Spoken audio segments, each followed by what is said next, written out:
Dillian the Body Snatcher right here. It's a champ. Big up to Sporting Icon. Subscribe.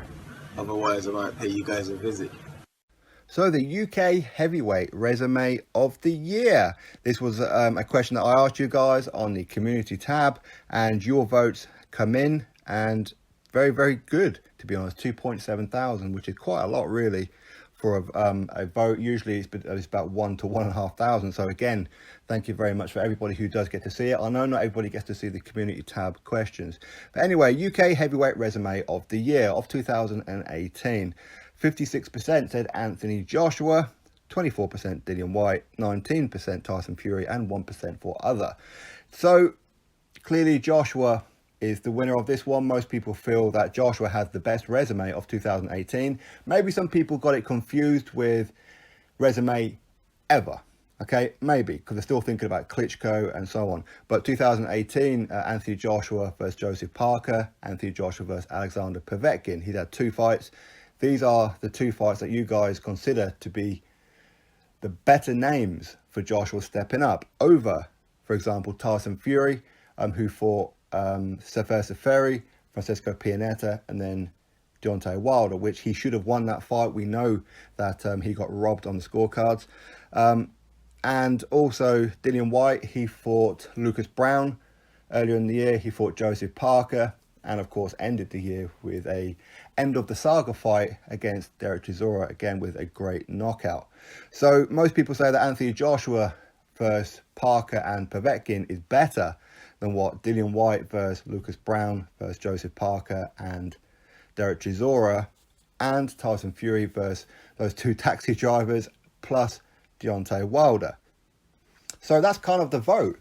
For me, obviously I can't vote on my own polls. It just doesn't let me for whatever reason. I would have chosen Dillian Whyte.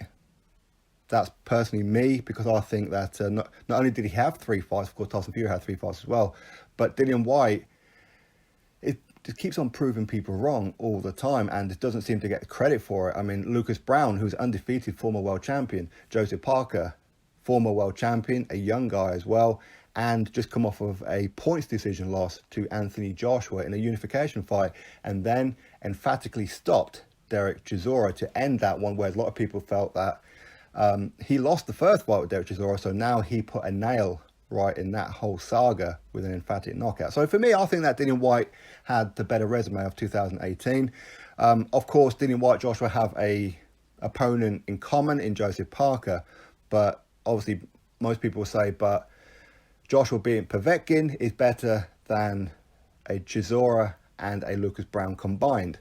Hey, listen, you know, it's a fair point, because Povetkin is an excellent, excellent fighter, of course. And again, Tyson Fury, he didn't get the result that I felt and a lot of you guys felt against Deontay Wilder. In fact, he should never be in the ring with Deontay Wilder. Let's be fair. Wilder should have walked through him at this stage of Tyson Fury's comeback.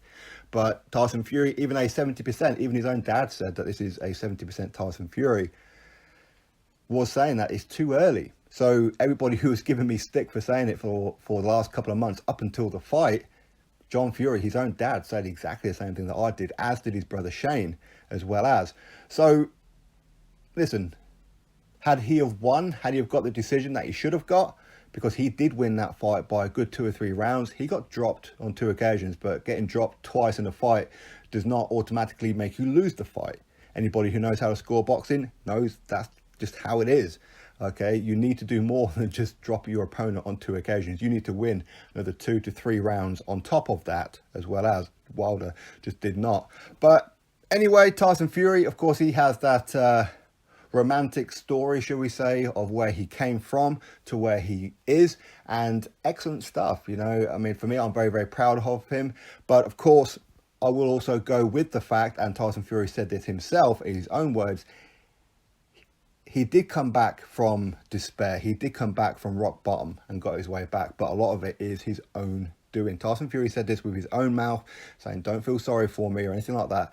I did this to myself. In other words, I chose to drink all that. I chose to put drugs up my nose. I chose to balloon up in weight. The only thing he didn't choose was the anxiety and depression, of course. But ultimately, he has one hell of a story now. It's a story that's almost a book, right? But the judges in America, and one of them was actually British as well, and the other one was Mexican, decided to screw Tyson Fury. And that's just how it is. So he didn't quite get the fairy tale ending that a lot of us wanted and hoped for, but certainly didn't think it was going to happen anyway. So even a draw is better than what most of us thought was going to happen. But this, for me, shows how bad Wilder is. But Tyson Fury has made a huge splash in the heavyweight division now. Most people believe he should be the WBC heavyweight champion. With Dillian Whyte, most of us know that he is very deserving of a world title shot, and I hope to God that we're going to see this in 2019. Dillian Whyte deserves it. Wilder has openly ducked Dillian Whyte. Tyson Fury didn't want Dillian Whyte either, and that's just being real, he didn't. Joshua, he does want to fight Dillian Whyte, but puts him as third place. He wants Wilder for undisputed. If he can't get Wilder, he wants Tyson Fury. If he can't get Tyson Fury as well, then Dillian Whyte. So Dillian Whyte is third on the pecking order as far as Joshua goes. Again, I understand where he's coming from, but for me, Dillian Whyte needs a world title shot. At a minimum, Eddie Hearn should try to look after him in the sense of trying at least get him the WBA regular heavyweight title. It's not really a title that I like particularly too much, because for me, it's damn well cursed. I mean, how many of the WBA regular champions and contenders for that title have failed PED test? For me, the whole thing is, personally, I would avoid that title at all costs. But you know what? Dillian does want that title. It is a legitimate world title. I know a lot of people don't see it as, but it is officially a world title. So Eddie Hearn seems to be trying to coerce Big Baby Jarrell Miller to get that shot before Dillian Whyte. Personally, I think Dillian Whyte should get that shot. And if Eddie Hearn can do it, let's have Dillian Whyte versus Big Baby Jarrell Miller. Let's do two birds with one stone for that title. Fraser Quendo shouldn't even be fighting for that damn title.